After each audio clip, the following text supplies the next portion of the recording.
Hello, everyone, and welcome to today's our second in the summer series of sessions for doctors who are developing really impactful, high energy, high earning careers that serve them. I am Abena, I'm the founder of Medic Footprints, and who else have we got today? Neela? Sorry, I couldn't unmute myself there. Hi, I'm Nuala. I'm the Impact and Growth Lead for Medic Footprints, and I'm also developing my own industry career. Great. Phoebe. Hi, I'm Phoebe. I'm a GP and I also work in women's health consulting, helping postpartum companies to empower underrepresented women with inclusive care. Fantastic. Harry, do you want an intro?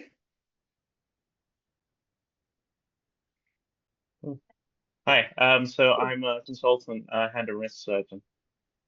Sorry? Consultant hand and wrist surgeon. Brilliant. And what brings you to today's session? What's your interest? I just wanted to see what it was like. Fantastic. Brilliant. Welcome. And we've got Mo. Welcome.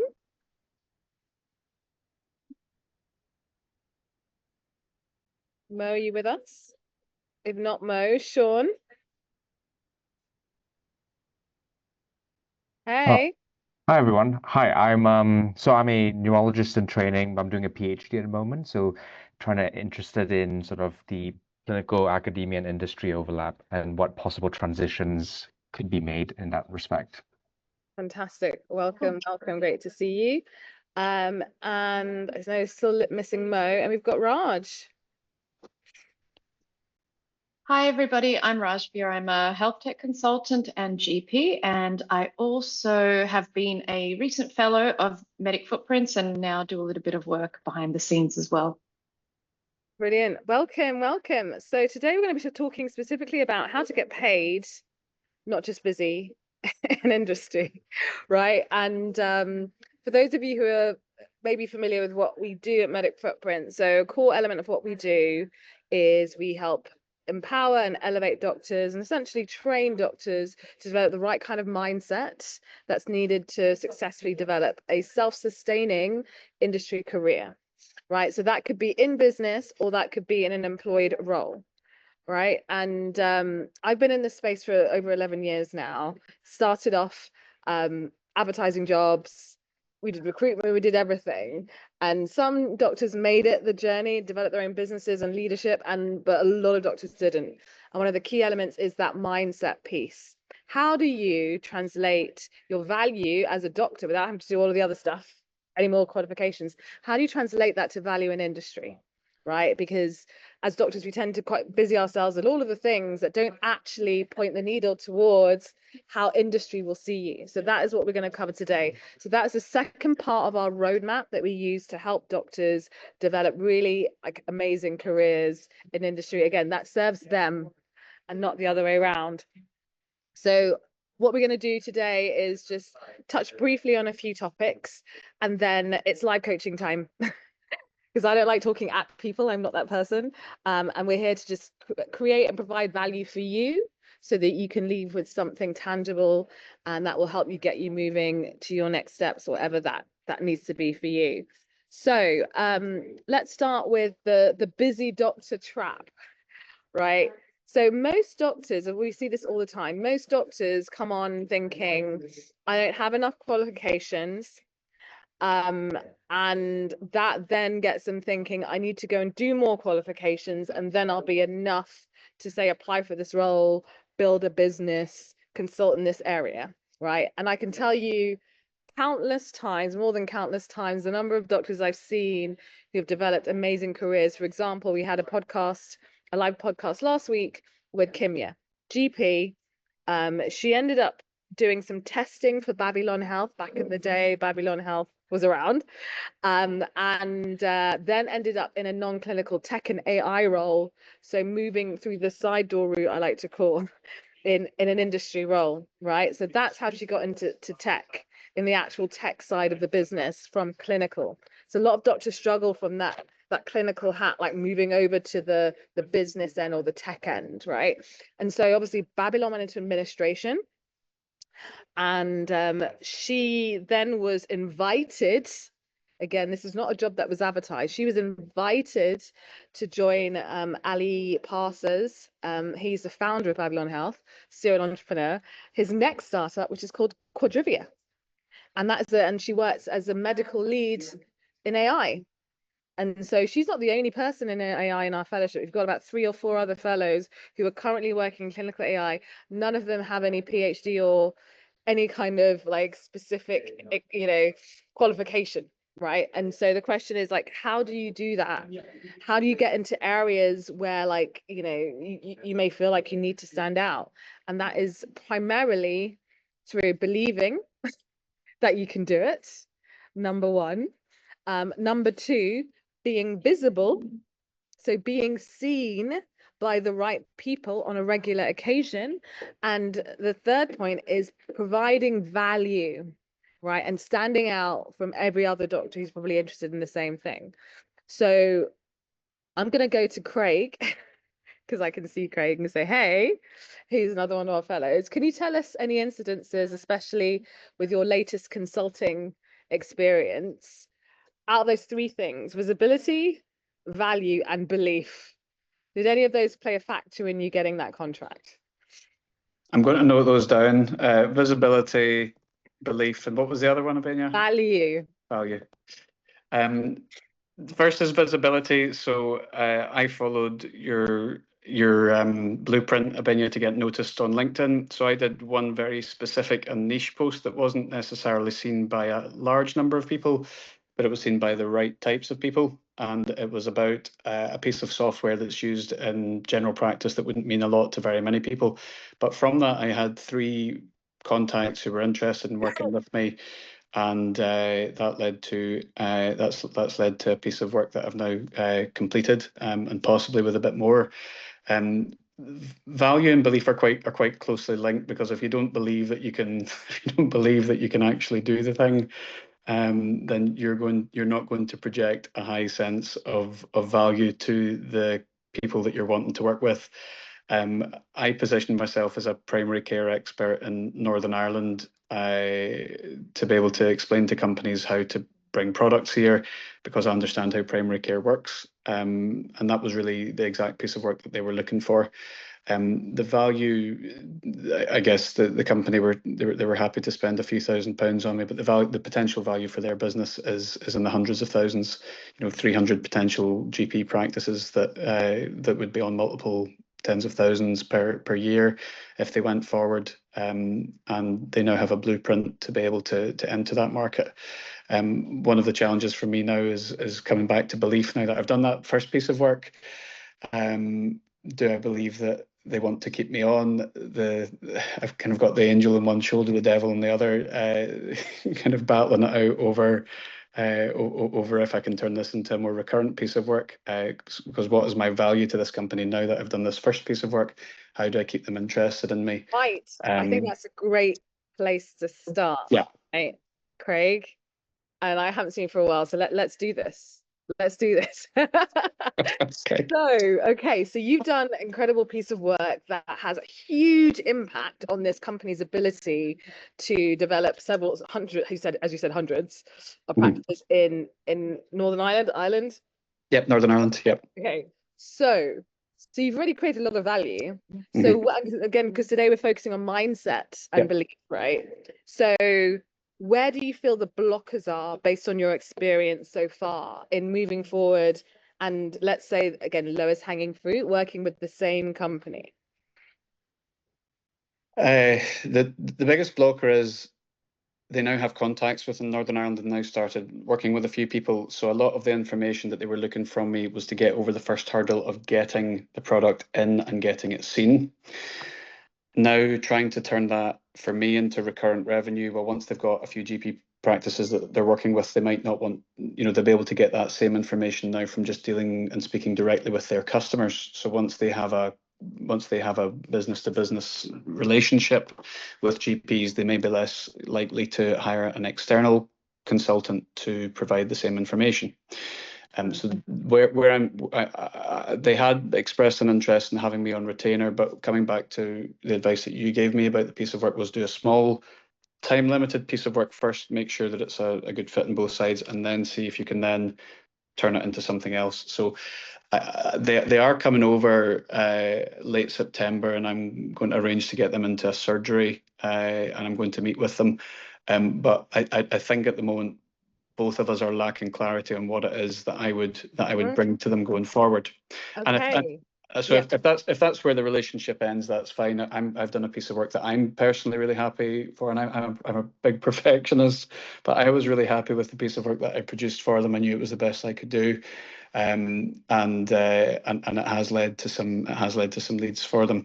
But in terms of going forward, I'm not clear. Maybe I'm not clear as well what it is that I would actually bring to them. Okay, so your belief is, I mean, I think that's fantastic. It sounds like you've still got a very good working relationship. You were happy with the work, they were happy with the work. It sounds like if they approached you, did they approach you for a retainer? We had discussed a retainer before. They were open to the idea. They've gone Okay. through a big merger with an AI company and a lot of organizational changes at the top. So that may have played a factor in their thinking in terms of whether or not they wanted to invest more in Northern Ireland. Okay, so what is the value that they got from you doing this project? So let's list down the top things that they got from you. Being Craig. Yep. So they got contacts they wouldn't otherwise have had. Okay, contacts. Yeah, what else? So in your network being key. So they got access to my network. They got access to my opinion. Okay, so your expertise. My expertise. Yeah, what else did they get from you? They got an easy to digest reports. They got information. They got complex information presented in a way that was accessible to them and easily understood. Simple. Yep. I'll pay for that. Everyone pays for that these days. What else did they get from you that's unique about you? They got someone who has the flexibility to do this type of work with them, because not everybody here does work like this. It's quite unusual. Okay, flexibility, open-mindedness. Yep. Yeah. What else? Under accessibility as well. I guess I'm able, because I'm locum and I'm able to turn things around quite quickly for them. Okay. So they got their report in a time that they were happy with. Have you not mentioned that's the most obvious thing? If I haven't mentioned, it's not obvious to me. You're a doctor. Sure. Yep. So I'm a practicing clinician as well. Yeah. No, but you're a doctor. Yeah. People confuse clinician and doctor. They're different. Like, there's obviously clinician is like anyone that does clinical work. Yeah. Doctor is someone who is highly qualified, regulated, credibility stamp times 1,000. And they've leveraged your credibility to start building those connections. So tell me something. Why would they not need that moving forward? Because they have other people, they have other doctors now that they can work with in the businesses that they're looking to contract with. So all these other doctors, consultants like you? No, they're GP partners. Okay, so do they have, so they've got the network, I assume. Do they have the expertise and approach and flexibility? Well, given that the value that they're looking from me is that they want contracts, that's maybe less important going forward. Okay. Complex made simple. Yes, they would be able to provide that, because they would be able to provide that. Yep, I believe anyway. Okay. Willingness to do a quick turnaround and actually do the job. Again, the job that I've been doing for them, the job that they would be getting from the GPs would be slightly different, and that I'm not able to provide. I can't buy their product myself, whereas the GP surgeries and the GPs will be buying the product. So it's a different relationship and a different outcome. So a GP is likely to trust you or trust the company more? It depends on which surgery. Northern Ireland's a very small place, and I would split opinion a little bit. So I've told them which surgeries to name drop me and which ones not to. Right. Okay. Yeah. And going back to, like, what is the key problem? So we always take a problem first approach in Manage. What is the key problem that you are helping these companies solve? for this piece of work, it was that they didn't understand anything about trying to bring their product to Northern Ireland. They didn't understand anything about Northern Ireland in terms of the way that services are commissioned, how surgeries interact with one another, what competitors are being used here. So I was able to provide them with all of that background as that one-off piece of work that I did for them. Okay, and what challenges do you foresee them having moving forward? Just really that now that they have that very extensive piece of work that they can refer to as a once-off, that they might not really have much need. Well, they certainly don't need the same piece of work again, right? So that kind of introduction piece of work is always going to be a one-off, because now they have the context and they have, that information doesn't need updated or redone. They do need their contacts kept warm. And that's something that I could maybe help with, and that I am helping with that when they come over in September. But the back of my mind, I have that that once you enter into a contract with the GPs, Northern Ireland's quite a small place, and I think that their product could spread quite quickly through word of mouth. And so my suspicion is that they might not see what additional value they would have contracting with me now that they have a foothold. Really, the piece of work that I was helping them with was getting a foot in the door, which is only something by definition you ever need to do once. Yeah, I mean, at the end of the day, it really depends on where you want to focus your energies and what you want to be known for, Yeah. right? And this is a great piece for you because you see the value of what you offer. And I know it's your first piece, but technically the value of what you offer could have been a lot more than what you charge for that initial work. And your thing could be, this is all I do. I give them a bespoke strategy and that's it. And then everything else, someone else can take care of it. And I just charge accordingly. And that's what I do. I get per client. And then I keep them on my list and keep them warm for anyone else they might want to intro me to, so they know that I'm still doing this, So that could be your strategy moving forward. Now you've done that meaty piece of work. Or it could be, because a lot of people do need, I mean, at the end of the day, you can give them all the information. Are they actually going to do it? Like implementation is actually probably the hardest thing for a lot of companies. Like having the knowledge is one thing, actually doing it is harder. Right. And so that's the question, like, do they have the resources? Do they have the time? Do they have capacity? As you said, partnerships is a key area there. And as you're on the ground and then not quite at the moment, it could still be like an early phase where they're still getting established, still getting known, still getting trusted, and you stay with them for a period of time or until they get to a certain number of clients, and then you go off and go to the next one, right? There's so many different ways of looking at this, but the key for you is have that discovery call again.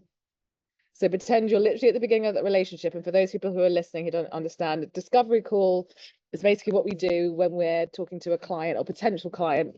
We're just basically asking them questions like we do in medical history, and listening, and then essentially understanding what their challenges are, and then decide, hey, can we help them? And B, let's sell what you've said you wanted back to you, like if it aligns, right? So that's what you would do.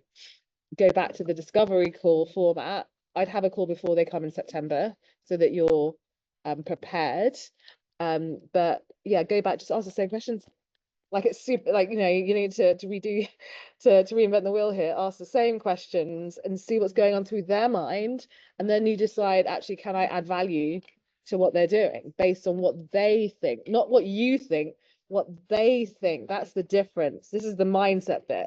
Because we go, oh, I don't think they'll find that valuable but that's what we think. But what matters most is what your client thinks.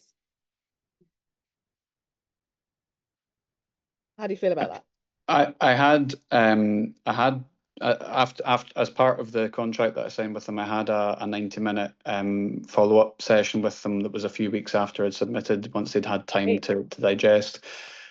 So it was during that meeting they introduced me to another product that they're currently working on, and gave me their sales pitch that they would usually give to GPs for it to introduce it.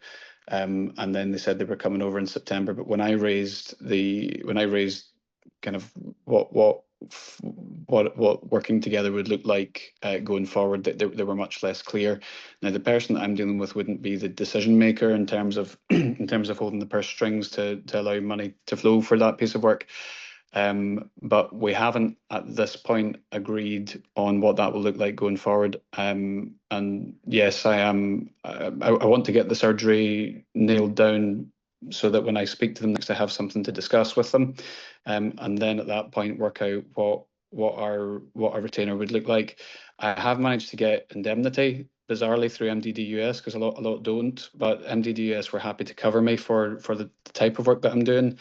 And you know, it turns out about £70 a month or so. So you know, there's a bit of an impetus on me to want to make the most out of that work, because that'll start eating quite quickly into the fee that I charge them. And I think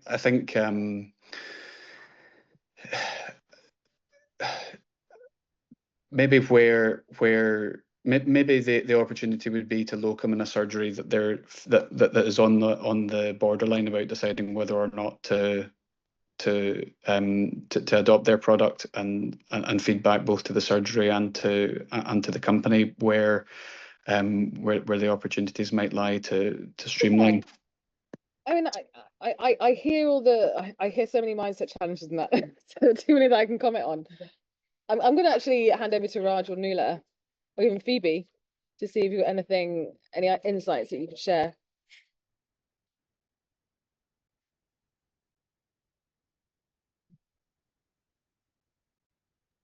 Raj or Nuala. No, I was just going to say Rajveer is the consulting expert, so maybe she probably has more advice than me. I guess step one is, you sound like, as Abina said, you've got a lot of challenges and so many like mind blocks that you've got moving forward into this next step. The question is, moving forward, what is the challenge that if you had to like sit down and do one thing today, what is the first challenge? Like, define that for yourself in terms of what's step one that's going to move the needle forward, right? Do you have a sense of what that first priority is? Because then we can kind of work from there. Yeah, it's realistically, it's probably going to be that follow-up discovery call, arranging that discovery call, because you're not going to get clarity backwards and forwards, I don't think, over email. Now, it might be a bit. I could set out quite easily to them. I need to know what we're doing going forward. Here's the options as I would see them, but that starts more, as Abina said, that's starting from the wrong way up. I have to start by understanding what their problem is, and then trying to put Craig in the space there to fill the problem. Yeah, a lot of it, a lot of it is just, again, the revisiting the whole discovery call structure. You had that initial discovery call, figured out what their problem is, found the solution. Now you're trying to anticipate what are their next set of problems going to be, but you can't anticipate that till you get on the call. So get really granular and get really interested in what their current challenges are. And given the breadth of your experience, you will find a way to insert Craig in the conversation, but maybe just hear them out and then figure out how you can fit in and offer them that next step, if that's a challenge that you want to solve. Yeah, I mean, like, this is all learning for your consulting business. And you might say, right, I bring people into the country and I help them secure their first 3 clients, and that's what I do, and then I bugger off, and this is what I charge as a package, right? And then you're happy with that, and then you move on to the next. That could be it. And so you're still in this process of trying to work out, what is that value package? What does that look like? And a lot of this is like, do you actually want to do that or not? You know? So I as exactly as Raj said, take that approach. This is still learning for you. And it's also a good learning point for everyone else here. A lot of these companies don't know what to do with doctors, so we need to tell them basically exactly this. We need to tell them what we can do, and we need to structure the hell out of it and say, this is what I'm offering, this is the package, this is what we're going to do on this day and this day and this day. And they really appreciate that because they've got a billion and one things they're juggling at the same time. And so anything you can do to make that simple, structured, and clear, they will just pay for that in itself. So don't underestimate your value here. And also don't underestimate, you've worked with them already. It's so hard to find good people, great people, or even just good people sometimes, you know, it's like really hard. So actually it's more work for them to go and find someone to do something similar, especially in the relationship piece, even if they have just met these GPs. So, you know, we know Craig, we've worked with Craig, he did a great job. Why wouldn't we continue with him? It just makes our lives easier. And I suppose the fact that they, I maybe was getting mixed messages during the follow-up call, but the fact that they introduced then their other piece of software might be a better indicator. Yeah. You know, Yeah. the world is telling us stuff, and we're like, oh, didn't quite see that until Yeah. we help you join those dots together. Yeah. So I guess the question is, how is your belief and mindset piece now moving forward on this? Yeah, well, again, I know what I need to do. It's just about doing the it's about doing the thing. Yeah. And that happens all the time. Like we know intuitively, we know what we need to do. You probably knew what you need to do before you came on this call, right? And sometimes it just helps to bounce it off someone else, get that kind of validating piece. But it's the clarity will also come in the doing of it. Again, that's another thing that doctors struggle with, the mindset. They're like, I've got to have it all figured out and perfect, and then I'll do it. But that doesn't work, especially in industry. It's have a plan. Doesn't matter if it's right or wrong. You won't know until you do it. You won't know. And there's no right or wrong. It's just, okay, these are the results. How are you going to make things better next time? You know, like that is a better mindset to go. So it doesn't slow you down on your journey. We haven't got that much time left. Has anyone else got a challenge they want to quick fire in the last minute we have left?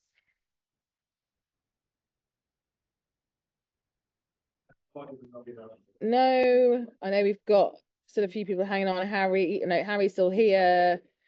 How have you found that, Harry? Yeah, interesting. Great. And do you feel like you've got any inspiration moving forward for your plans? I've got a few ideas, yeah. Awesome, awesome. Sean, any reflections? Yeah, I think I like the point about the fact that we have to accept the degree of uncertainty, because I guess so much of both clinical and academic point of view is to have a guideline, a protocol, evidence-based sort of decision making, and the acceptance that sometimes we just need to be a bit more fluid, I think is a good point to take away. Absolutely. It is that kind of risk management in our minds. And these aren't patients' lives directly that we're dealing with here. So you, as you said, you can be a bit more fluid in your approach. And actually, like delays in decisions cost money. Time costs money. Everything costs money, right? In industry specifically. So it's really important to be mindful of that. And again, this takes practice as well. It's not something that will change overnight. So I want to say thank you everyone for joining us today. This is our second session. We will send, if you weren't here for the beginning, we can send you the recording. And also we have a great self-assessment if you are developing your career in industry on, are you well positioned for 6 or 7 figures, basically, of an industry career? A lot of doctors are going for that, but are you positioning yourself well enough to actually get there and stay there, most importantly? So I want to thank everyone who's joined today. Obviously Nuala, Harry, Craig, Phoebe, Sean, Mo, and some of Babatunde, we saw you briefly. I think I said anyone, Sean, Raj, Team Fathom note taker. Thank you. And I think we should be back next week. We'll double check. But we're doing this in the summer for people who are around, and spread the word. That's all I can say. All right. Thanks, everyone. Have a great day. Okay, bye. Bye.